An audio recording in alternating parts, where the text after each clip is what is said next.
So basically the task at hand is really how do we create that seamless transfer? So this is a picture from my vacation this summer at Glacier National Park. Would recommend it to everyone. This is 6 a.m. early morning sunrise, and just, you know, out of this world beautiful, but you can see how incredibly still that water is, and so that's how we want these transfers to be, very seamless.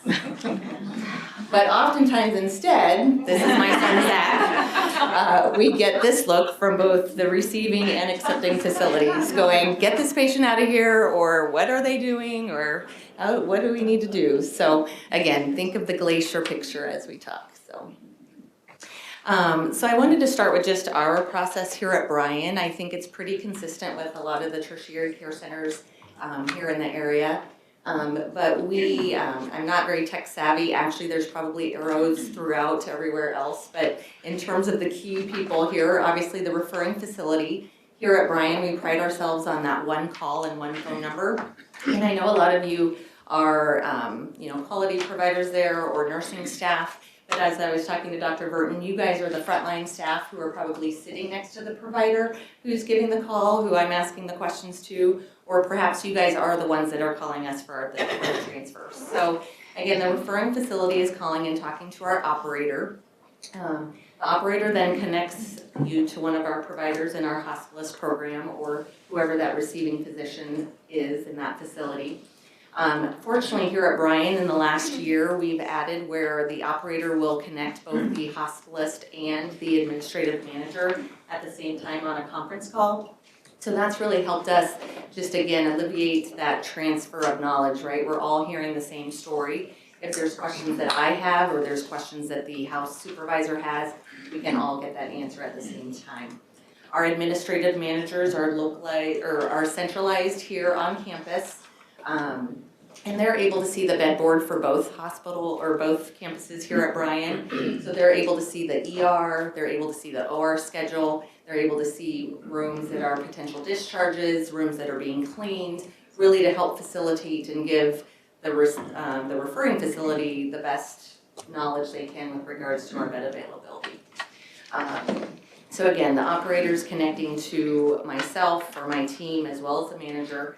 We get the information that we'll talk about here coming up, and then once that acceptance has occurred, then they will communicate back or communicate to the receiving nurse on the floor, which Carissa will talk about, and then ultimately that receiving nurse communicating with the receiving facility and the dual process of information sharing. And I should say, my husband, as I was getting this talk prepared, he said, you can do this in your sleep. I calculated once, we had a group of 3 physicians that did transfer calls for about 5 years. We've kind of diversified to give us all a break, but I think I've probably taken about 3,000 transfer calls in my tenure here at Bryan and maybe more. And so obviously we're always learning and what ways to help facilitate and make that transition forward. So in terms of that transfer of information, what knowledge do we want and what questions will we be asking? Obviously the simple one is name and date of birth. That's the first thing we always start with, or like handy if possible. The next of kin and code status I put up here, and actually Dr. Burton commented on this. Again, the importance is, are they a DNR? Are they a DNI? Are the next of kin present in the hospital where this patient is circling and extremely sick? Do they want the patient to be transferred, and or have they been notified that the patient is transferring? Once in a blue moon, we'll get a patient that transfers up here. And obviously there's circumstances where you're not able to talk to that next of kin or can't get a hold of them. But there's been a few circumstances where a family really would prefer to keep them there if possible. And in the setting like Dr. Burton talked about, where maybe end of life is the best option. For us, I think asking this question at least brings it up and puts it to the forefront. Obviously, going back to the beginning, what's their chief complaint? What comorbidities do they have? Are they a dialysis patient that may direct where we need to place that patient?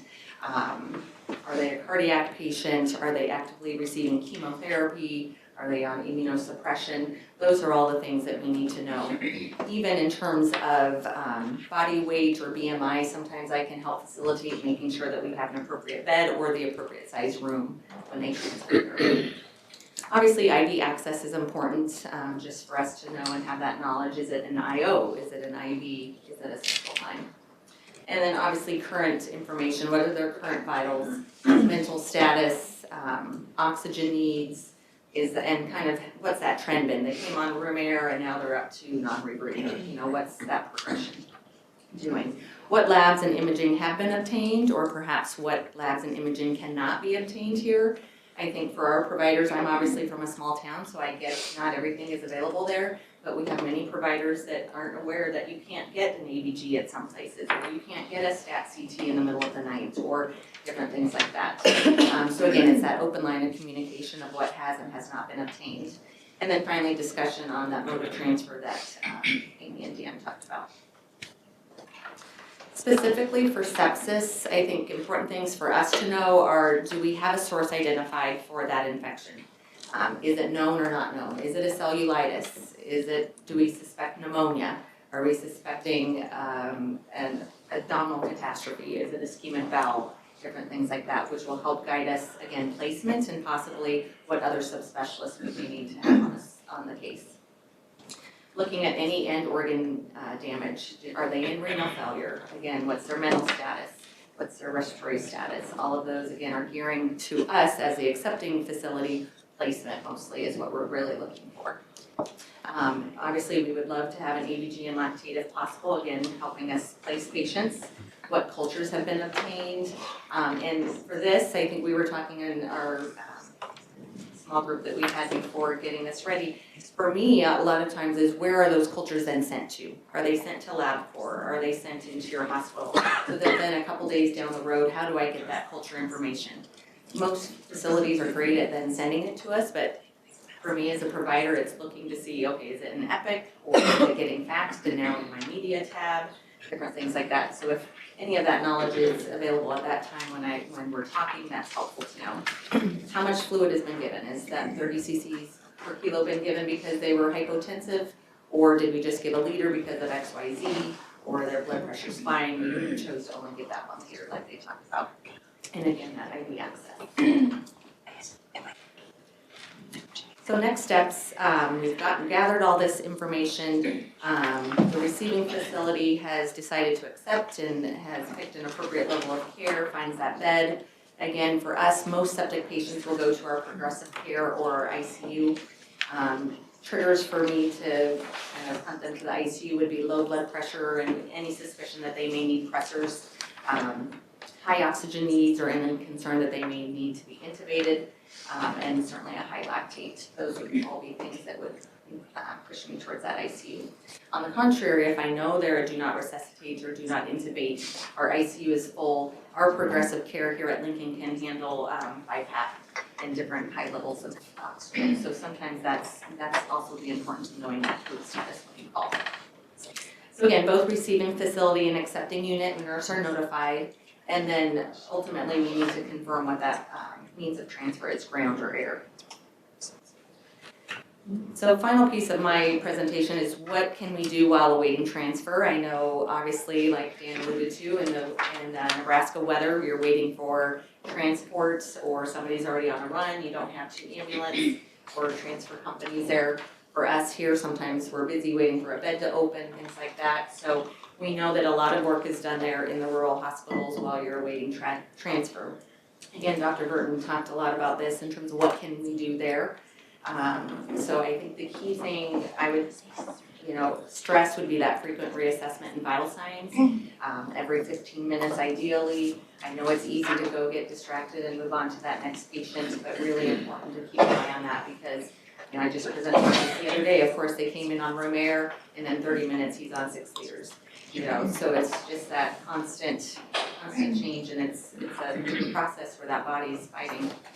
Administration of antibiotics after cultures, you guys are working on that. Ongoing fluid resuscitation and reevaluation of that blood pressure, going back to number 1. Stabilize the airway when needed. I think just with time of being a provider, I think sometimes we're afraid to intubate the patients because we think that's a failure on our part, or we're trying to hold on as long as we can, but really intubation may be the safest for that patient to do. So again, those are the communication that we have, or that's the communication I have with the providers when they're calling. Do they need an airway or isn't there an airway to make that transfer safe when they do travel here? Just a few plugs. I always ask for patients to have their images pushed to Brian. That's just so that we don't need to repeat imaging here. And you guys all do a fantastic job of helping facilitate that and get those. So sometimes the nurses help or the radiology techs help, but that really is key because we can actually look at those. I often will look at those images before the patient has even gotten here, or if there's questions. I guess what I didn't put on this part is also just collaboration. A lot of times when the providers call, they will ask me, hey, what antibiotics do you think I should start? Or is there anything else we can do from our end here before they transfer? So it's always that collaboration, and the more knowledge I have or being able to look at x-rays and things like that, either myself, I can look at them, or I can notify my consultants, surgeons, hey, can you look at this CT of the abdomen? What do you think? What do we need to do? Does this person need to go straight to surgery? Do they need to stop for X, Y, Z? And then obviously in that time gap when you're awaiting from when I talked to you to when they're actually transferring any status changes or new labs, please communicate, whether that's to our house supervisor, to the nurse that's receiving, and oftentimes I'll try to give my cell phone to that provider that's transferring, just because, again, the more knowledge we know up front is always going to be better for the patient, just for us to facilitate those next steps once they get to Brian or whatever facility you refer to. You know, you are our eyes, so, you know, I can get all this information, but I usually try to say, what does the patient look like? You know, you just have that feeling, yep, they need the ICU, nope, they need progressive care, or they're okay for the general care. So you're our eyes. If they change, decompensate, please let your accepting facility know, just so that if we need to change level of care, we can. And that happens a lot. I mean, this is a disease process that's constantly evolving, and so some patients get better quicker than anticipated, and some get sicker quicker than anticipated. So again, I've accepted the patients, and the house supervisors called Krista. Here's your patient. I want to hear what she wants to do from the accepting nurse. Okay, so when you guys are calling us, obviously the patient's been decided that they're coming to us. So ideally, report is probably hopefully getting called as soon as that patient leaves the facility. I know you guys probably have some charting to catch up on and stuff, but as soon as that patient leaves and is in the ambulance, or Dan has the patient loaded for the helicopter, that you guys are calling us. But yeah, I know you guys have stuff to catch up on, but if we can get report, the sooner the better. So Brian has created like an admission report tool. I don't know how many facilities have these for nurses. It just kind of gives everybody the same look on how a report should look like. It helps prevent errors and missing stuff that needs to be passed along, because we're just following a sheet that should have everything. So we like to follow this. Denise brought some copies of ours that you guys can look at if you guys don't have report tools. But we like to follow that, and all of our stuff is for SBAR. So everybody should probably heard of SBAR. So that is like how we use our head to toe assessment and how we like to receive reports. There's the situation, so it's just kind of like your demographics, your background is just how that patient presenting symptoms and what they look like. Your assessment is the actual head to a toe, and vitals and labs and things like that. And then the recommendation is kind of like what you expect that a patient's going to look like here in the next hour or two, or why they're transferring, and then like ETA and things. Okay, so situation that I'm looking for on that top part, obviously who's giving me a report, your guys' callback number, so I can get a hold of anyone if I need to. I want to know patient name and date of birth. Code status is really important. If we can get a dry weight on the patient that you guys have in the facility is ideal for our drugs, because everything's drug calculated. I know a lot of your drips are, but we run everything by weight, so we like to have a drug calculation weight, which is always their dry weight before we start all those fluids and things. So that is nice to know. Allergies, just before we would give any meds, if you have any of those on file. Obviously, level of care that the physicians are trying to decide that they're going to come to. And then precautions would be like chemo precautions, or if you know that they have suspected MRSA or VRE or whatever, just so we can prepare and get our rooms ready. Okay, so the background is presenting symptoms, like what the patient presented with. That's also, if they've been in a facility for a couple days, what's been going on. So, sometimes we get patients a couple days into admission, or into their stay, that they're transferring. It's not always an easy presentation. So just kind of what's been going on with the patient. The recent procedures and treatments, so that's any line placements, x-rays, labs, CTs, if you guys are able to do any of that kind of stuff, breathing treatments, things like that. So past medical history, like I said, if you guys have stuff on file, that would be nice to know. For sure, like diabetic and stuff like that, when you do scans and need to use contrast and things like that, we'd like to know. Okay, so assessment, I'm going into the assessment. So I'm really looking for the nurses head to toe. You guys are at the bedside looking at the patient. I know the physicians get a pretty rapid report. They're also getting a lot of patients, so sometimes that's pretty limited. So this is basically your head to toe. So we always, everybody can communicate GCS.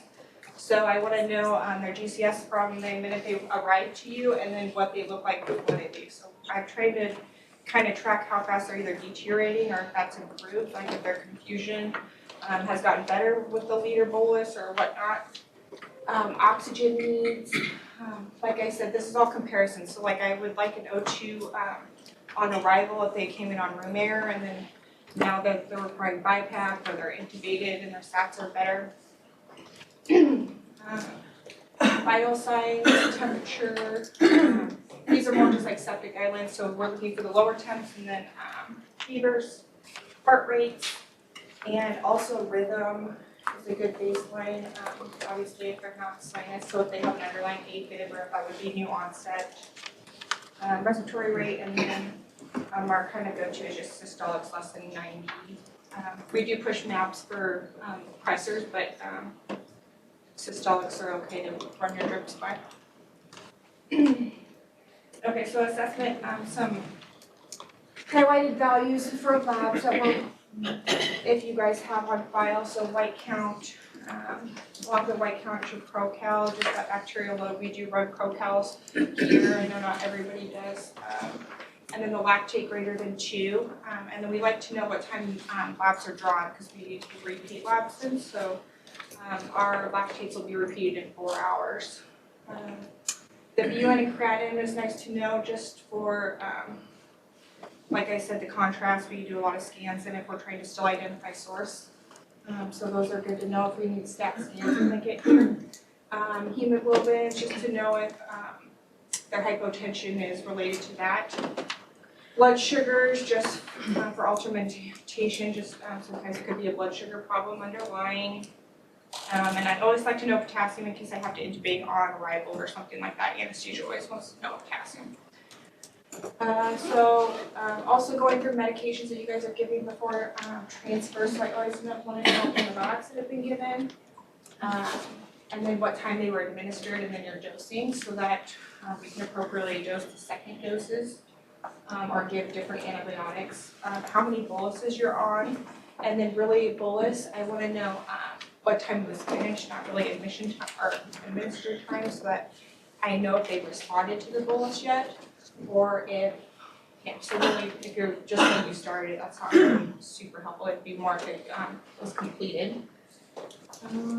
So then if they have any known incisions or wounds that you would think the source of infection is coming from, any tubes or drains, so how many IVs and things you have in them, OGs, peg tubes, things like that, what that's looking like. And then, so it's kind of nice, we use SIRS here, so, but if you guys have QSOFA or like the news that Dr. Burke was talking about, just what the results for that were looking like, if they were screening positive. And then, like I said, just the assessment in general is kind of just, if they, I kind of want to just an overlying whether or not they're improving or if they've gotten worse as you guys are still treating. So that recommendation part, so I do this a lot in my mornings and trying to give reports the next shift. So recommendation is just that, do you think the patient's going to get worse during transfer, or if they've gotten better since you've had them? And then if you think, like if I tell you that they are coming to progressive or ICU, if you guys think that it's appropriate. I know guidelines for each unit is kind of different per facility, but you guys probably have a pretty good idea that patients are getting intubated or whatnot. The ETA, a lot of people forget to ask EMS, but if you could ask him before he leaves, like, hey, how long is it gonna be till you get there, and just let me know. That's good. And then also, if you guys, on the other hand, would remind EMS to call us before they get here, just like a 10-minute warning, because like I said, we're usually getting several admits or something at the same time, and it's important that we get equipment. Sometimes we have to notify phlebos and RT and things like that have to be at the bedside when the patient gets here. And then sometimes, usually you guys are sending charts and things with, but if you could fax over them any remaining documentation, our new test results, our scans to us. And then usually once I get a report, I call Dr. Clough and let her know what's been going on with the patient since she's calling that report, because it can sometimes be a couple hours before you guys find transport that she's actually heard from that person. And then, yeah, for EMS, just to give us like a 10 or 15 minute heads up. So like Dr. Clough said, like buried beds, ventilators, if I need anesthesia up here right away. Because some of those people are on call at night, and even during the day they have procedures and things that are going on. So yeah, I think that's it. And that's our successful transfer. Yes. This is Sedona last January, and another recommended place to go visit. And so, any questions? Obviously, we'll just probably take the whole 45 minutes, but just wanted to get your feedback. What do you guys find as the most stressful, right, or difficult part of the transfer process? I'm gonna just speak up on behalf of nurses. Your one call is phenomenal. That is wonderful, but I will say I have often had our nurses frustrated by, and we understand this, but it'd be nice to work on some type of solution. When they go to call nursing report, it may take them 20 minutes before someone can take report because it's change of shift or whatever. For us? No, for you, correct. So we have a nurse who's spending 20 minutes and unable to engage in our patient care because they're trying to assist the receiving facility with, and I'm sure this is global. I mean, this is a problem. This is a global problem. So, I mean, what can we do? Because we also don't want to get the call from nurses at Bryan saying, hey, why didn't you call report? I know nothing about this patient. And so what are some ways we could work on that between receiving facility, sending facility to meet in the middle or make that a better process? Maybe there's not an answer. I think from the floor, I think it depends. This has happened on our unit lots of times where a flight's only a 10-minute flight, so that it's hard for you guys to call because you're trying to clean up. I understand, or yeah, you have many patients. I think for us, the best is ask for the charge nurse. So at least somebody's taking report. I know you're pulling a nurse, and if they tell you they're not available, we should have somebody on the floors that don't have patients that truly nurse to nurse report should be done. I think. So it's reasonable to ask for, if we get that nobody's available, it's reasonable to ask for a charge nurse? Yes. Yeah. The expectation at Bryan is that somebody will take report from you on your first call. That someone will take report? Okay. Yes. On the first call. But I will say. Yeah, I was gonna say, wow, that's really idealistic. Exactly. I'm just saying the expectation, so yes, feel empowered to say, if the primary nurse isn't available, who can I give report to?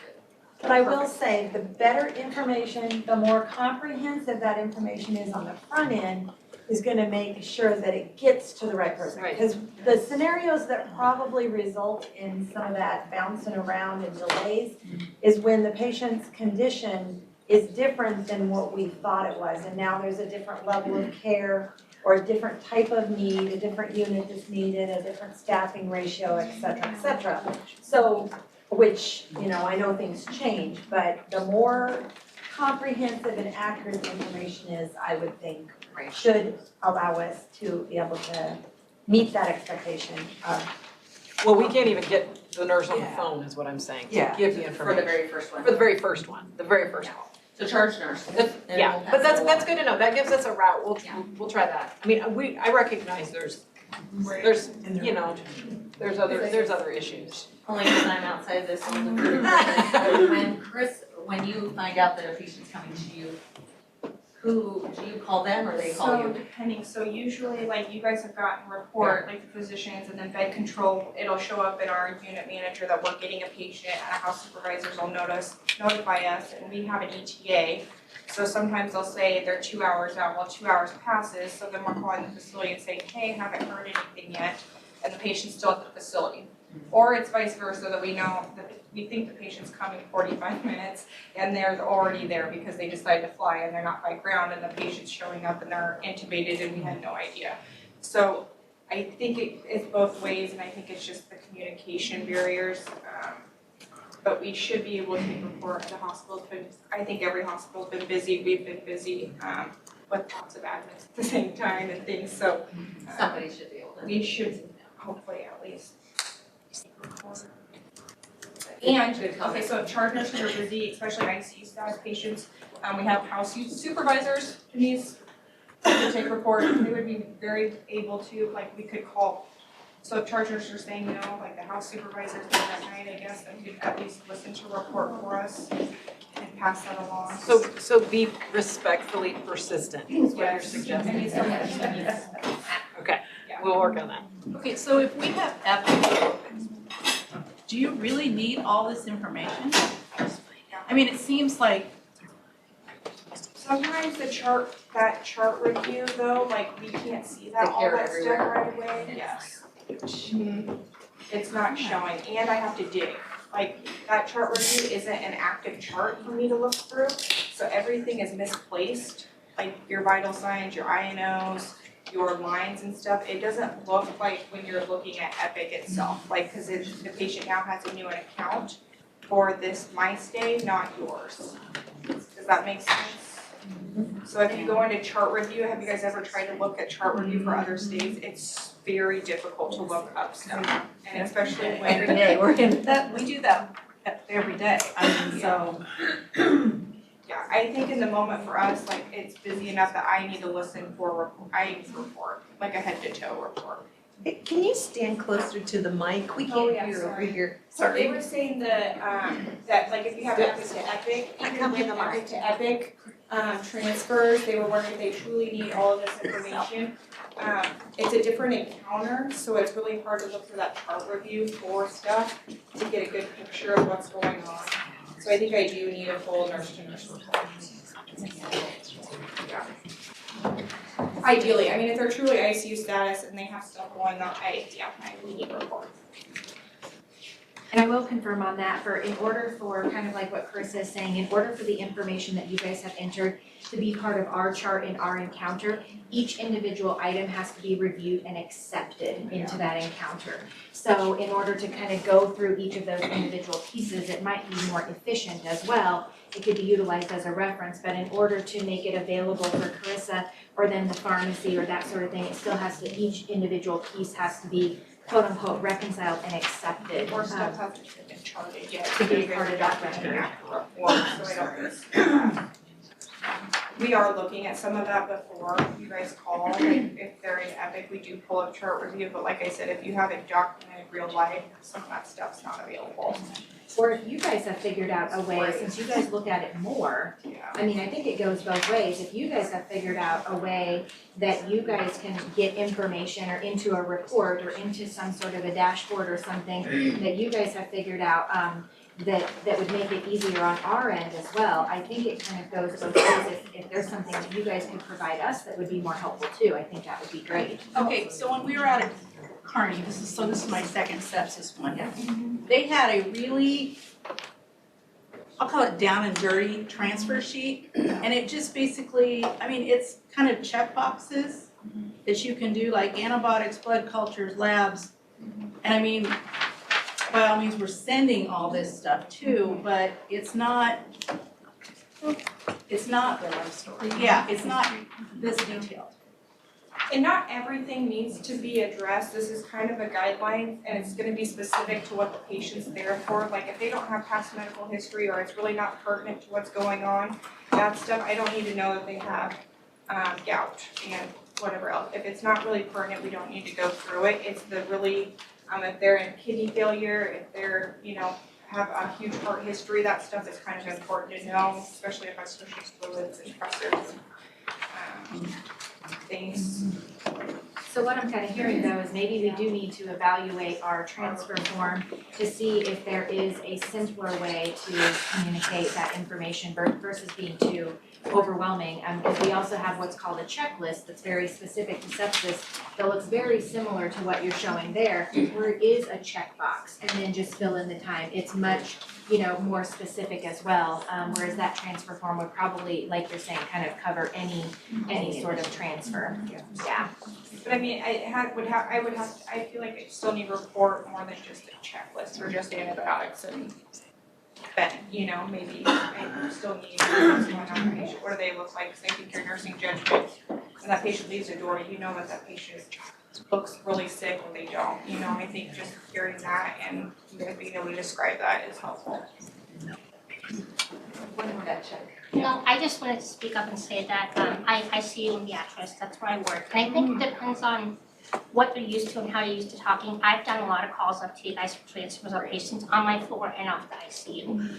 I usually don't get asked all this information because I feel like I spew a lot of that out on purpose. We're filling this out as you guys are talking. So I kind of wondered, but being in ICU, I know the train of thought and thinking, I'm like 5 steps ahead of everything else, just like you guys have to be. So I guess to me, this isn't anything unusual. On paper, it looks unusual. It does. But in reality, and my biggest thing I think that I've dealt with is I usually get a call back right away. I call as soon as the ambulance picks the patient off the floor and takes them out to the ER. That's when I'm calling you to try and give you a heads up. The biggest thing is, how soon do you think you'll be there with this patient? Yeah. That's beyond my control because again, I don't know how long the squad's gonna take to get there. How long is it gonna take for the squad? Usually when we're doing the first phone call, you're asking what's the ETA, or the house supervisor's asking what's the ETA.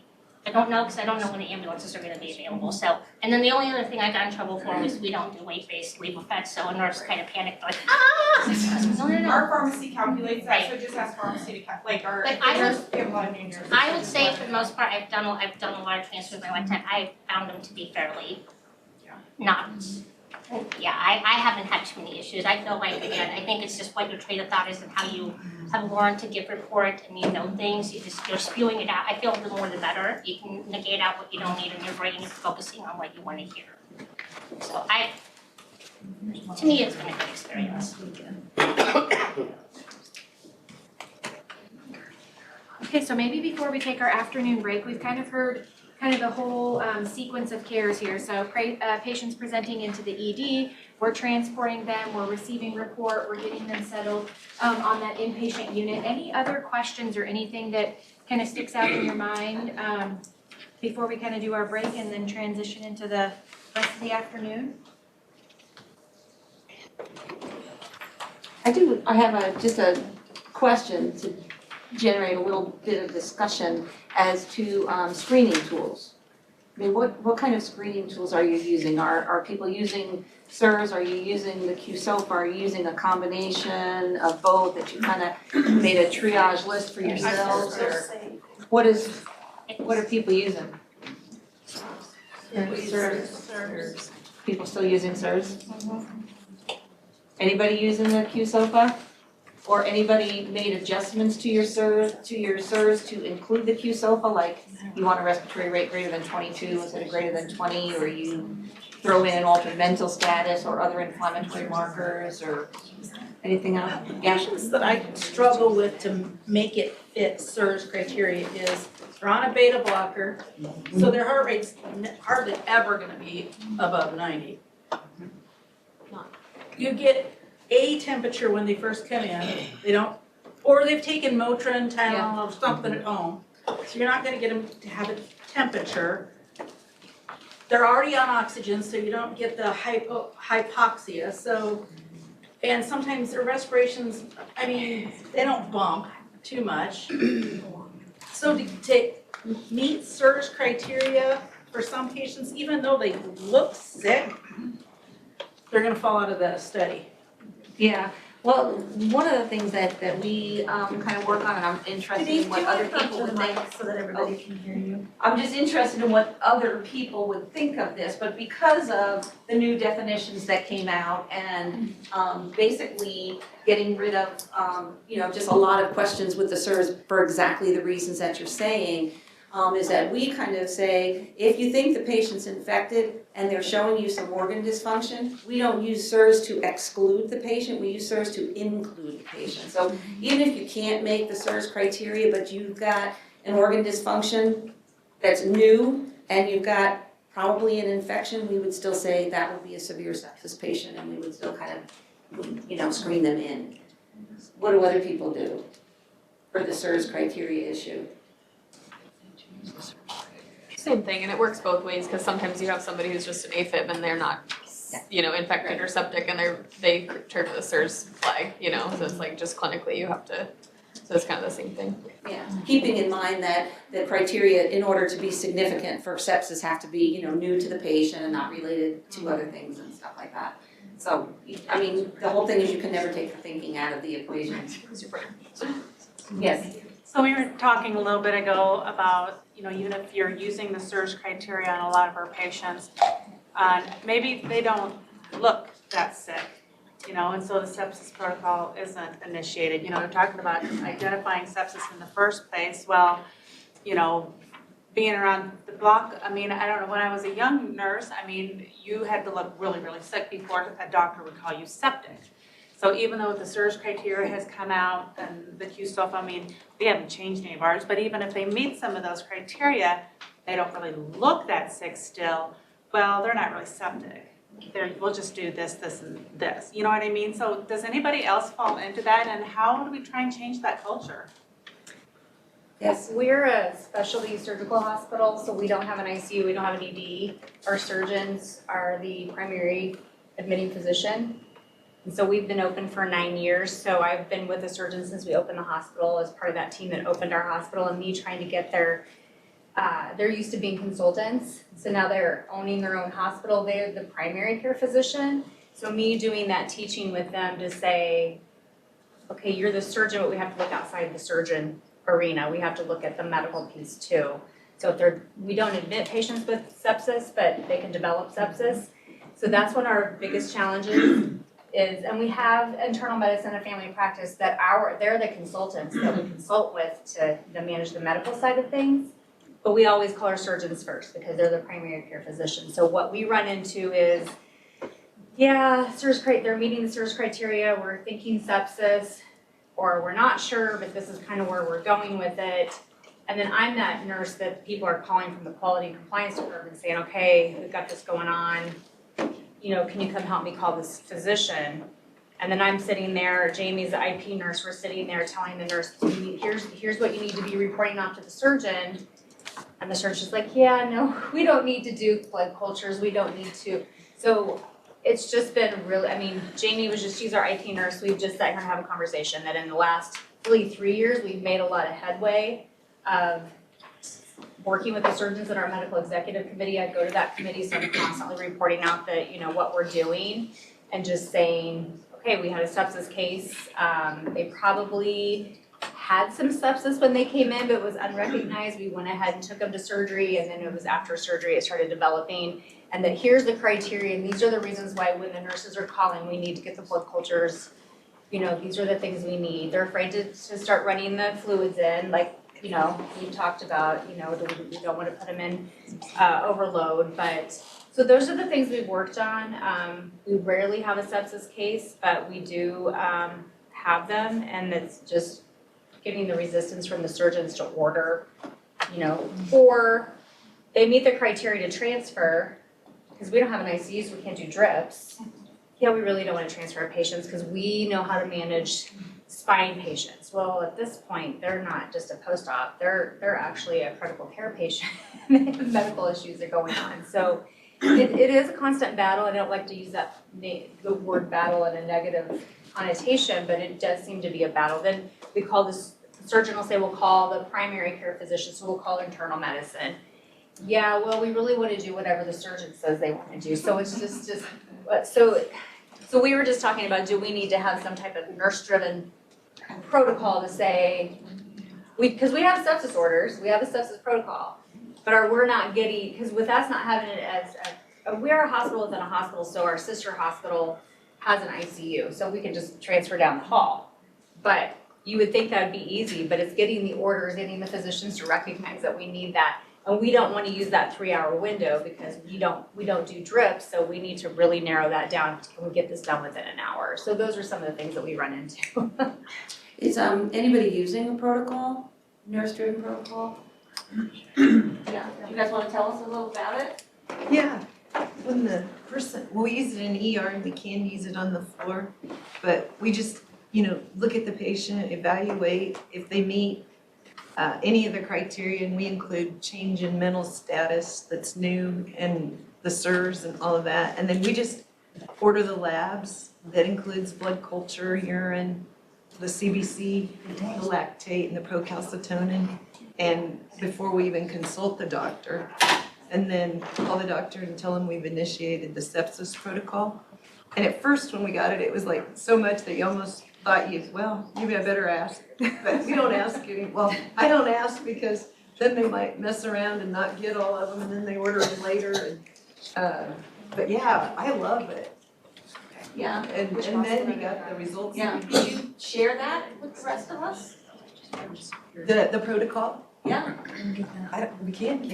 Yeah. And What our hospital are you pharmacist- Our pharmacist has order sets to just show the physician, okay, which antibiotic do you want? And he's got it lined out, so if it's pneumonia, UTI, unknown, what you give, how much. Because what organization are you from? Broadstone in Superior, Nebraska. Oh, wow. Awesome. Because we have heard that is kind of an up and coming thing where it's more of a, if a patient meets the clinical criteria, kind of like what you're saying, hey, the patient is meeting SIRS criteria or they're looking septic, if they meet the clinical criteria, you can go ahead and initiate that protocol, which may give you a little bit more, information to share with that provider as well to get some further buy-in that, that maybe we're kind of moving down that path of sepsis. And then we've got the built-in for the fluid if their blood pressure's this, and then you get an order if their blood pressure is normotensive. My only comment would be, sharing those scenarios when somebody does get very sick with sepsis. I mean, as a provider, I think that's where we learn the most is Yes, so- unfortunately doing case reviews. So I what you're do. doing with MedExec, that sounds great. Yeah, I actually bring the physician back into my office and we sit down and do a one-on-one. I'm like, I did a review, give me your feedback on basically give me your feedback of why you didn't want to transfer the patient, because that gives me a better understanding of what their thinking is and where we need to collaborate more. And so, and a lot of times it's, it's what I wanted to do, Michelle, this is where I want my patient.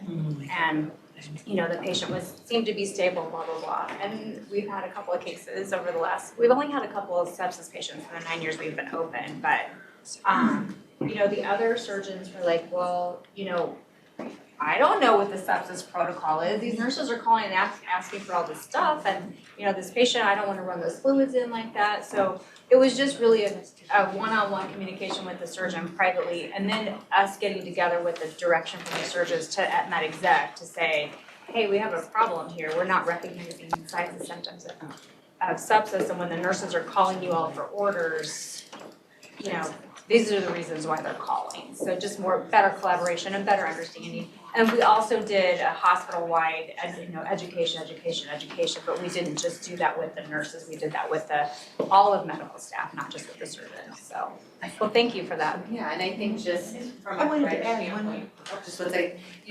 obviously, like you said, they don't know the sepsis criteria. So even when we went live here in the last year, I'm like, oh, but we're in big trouble because now the surgeons are getting called or your OB-GYNs are getting called. And I think sometimes we feel like we get overcalled as internists, right? Well, of course they're septic or that's what we're treating or everybody's SIRS positive, right? So, really educating the nursing staff to then say they are SIRS because Right, so we're XYZ. using the SBAR, one of our safety tools is the SBAR tool. And so, some nurses are familiar with that, some of them aren't, and a lot of them are, just need a little more work with that. So that's something that we push, so. I have one question here and then one over there. What does your loop closure look like? Say you have a critical access hospital transfer in to kind of have that communication back to maybe your transferring hospital about what that patient looked like, maybe any learning tool. I mean, I know that it's hard to be the one that says you should have or shouldn't have, but how does that communication loop look like once you get their patient in?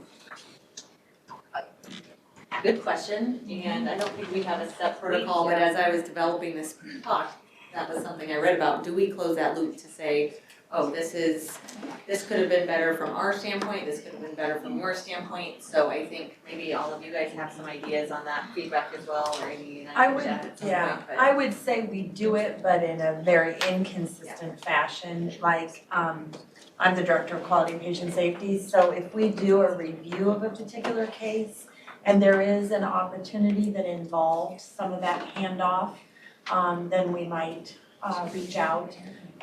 We certainly have, because they're part of our health system, but even before we were really partners in our health system, we've done a little bit of that with Acute, which has really proven to be beneficial. So I think if there's an openness and a willingness, that's something we could certainly strengthen because there is usually something to learn in almost every case. I just wanted to add that what also helped in a little place is that our lab knows that if we call and say, okay, we got somebody in with a sepsis protocol, they know to, bring what they need for lactate and all that. And they also give us a little grace that if we don't have them in the computer yet, they're still going to get on in there and draw them because they know what tubes they're going to need, just like you do the stroke protocol or an MI protocol.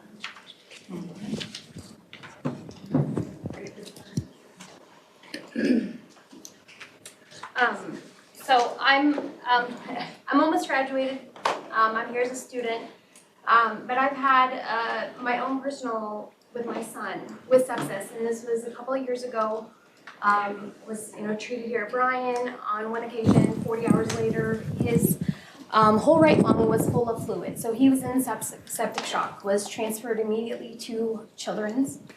I want to say that Bryan, working now as a tech, Bryan has upgraded all of that wonderful sepsis tool, but recently we had another spout. It'll be our fourth round with pneumonia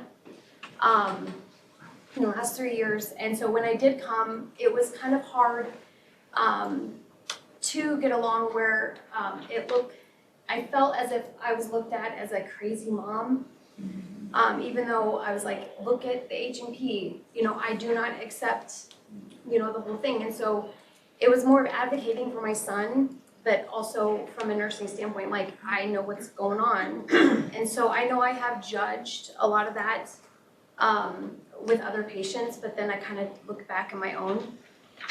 So knowing that, not judging, and actually that listening, that advocating for the patient, I know that we have stubborn doctors. I know we have other stubborn nurses, but I think it's that whole, when you're calling anybody in the late night, and you have to call them several times because they're not getting the message. They're not awake enough. I think that's what we really need to do for that surgical center, it's to do that nurse-driven anything. It's that advocation. It's just like, no, we need to do this. Like, get that stubborn doctor and just whip them in the butt, I guess. Well, and for us, I agree with everything you said, but with us, it was just lack of knowledge because the surgeons are taking care of spines. They're not taking care of the medical situation. So, it was really us we had to collaborate with the surgeons to work together so we're all educated on it, so. Yeah, I agree. Yeah. Because as soon as they did that, I was like, hey, look at his H&P, look what happened a few years ago. And the fact that we came back, and then we were shipped off. I'm like, I don't want that to happen. So, I mean, even like with the whole baselines and stuff, I have my son's baselines in my own records because of that. I mean, that's just me though. I know not everybody can have that access, but just even that little tiny bit of knowledge, it always helps. So I'm a doc in a small critical access hospital, and so I think I've spoken to you a few times with transfers and things, but I just wanted to say it is really appreciated when, you know, we get that kind of feedback or have you tried this or, you know, what else can I try before I send them? But just not all docs, you know, that we speak to are the same. Some maybe don't understand what we do or don't have in a critical access hospital. And even if we're saying like it's midnight and I literally can't do that. Sometimes we're initiating a transfer preemptively because we're the only person in the ER and on the floor the whole night in the hospital with limited resources. And so sometimes we initiate a transfer before their severe sepsis because we are on edge with that patient, just like clinically, that's our gut feeling, like we'd like to get them to a higher level of care. Sometimes, especially in the busy cold and flu season when their beds are limited, we get some of that, can you keep them kind of thing, or like try this. And sometimes it's just nice to, you know, depending on who you're talking to, have that, and I know beds are limited, but sometimes also knowing that is a concern up front. So maybe if we did need to call a different hospital or, you know, somewhere with an ICU that we don't have, we are aware of that rather than it's like, you know, just because the beds are tight, maybe I'm more hesitant to take or have you try this first or that kind of thing. So I'm usually willing to do that as long as I'm comfortable with it and my staff. You know, staff is limited too. So number of nurses and our census and everything and how many, you know, patients per nurse. So it's just nice when we have that open dialogue, you know, from you guys too, as far as like what you're looking at and dealing with there. And if we need to be looking elsewhere, if it's just we're not bad yet, but I don't want it to get bad where I'm tubing them and sending them, you know, by helicopter where I could have done it 3 hours ago, you know, so that kind of thing. And we're trying, Yeah. just coaching for my own staff in terms of, and that's the advantage of having the house supervisor on there. Two things, I don't want you guys to tell a 20-minute story when I'm gonna say, oh. Yes, we don't have capacity. That's the We're worst. working on Yeah, it. that's the worst. And, you know, and also just in terms of, we might have ICU beds some nights and not general care some nights, you know, different things like that, so. And I you know, usually try to call and say like, I have a patient who is going to need an ICU because I'm gonna intubate him for airway protection. Like have my control jump on and say, I don't have that, like save your story so you can keep going, because the faster I can get him out, usually the better, you know. So I think feedback both ways, obviously. Yep. Being the president of my group, obviously that's the coaching I need to give to my group, so. And most of your staff is good. There's been, you know, Yeah. occasional pushback where it's like, It's like all of us, yeah.